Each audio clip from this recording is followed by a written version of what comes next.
বৌমা, জি মা। এটা কি? জানি তুমি কোনো উত্তর দিতে পারবে না। আমার ছেলে কি জানে যে তুমি সন্তান সম্ভবা?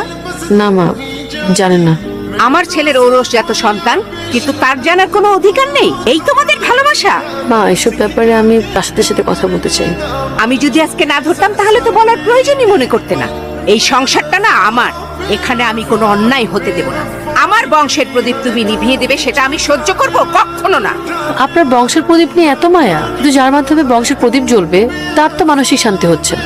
আপনি তো এখন আমাদের বিয়েটাই মেনে নিতে পারেননি, তাহলে বংশের প্রদীপ নিয়ে হইচই করছেন কেন? তুমি কি বুঝতে পারছো না তুমি কত বড় পাপ করছো?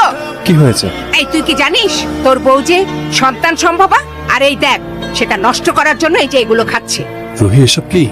রুহি, মা কি বলছে সব? তুমি কি করছো এগুলা? তুমি কিন্তু মাত্রা ছাড়িয়ে যাচ্ছ। বিয়ের 6 মাস পার হয়ে গেল, এখন পর্যন্ত তোমার মা আমাদেরকে মেনে নেয়নি। আমি কোন ভরসা বাচ্চা নিব?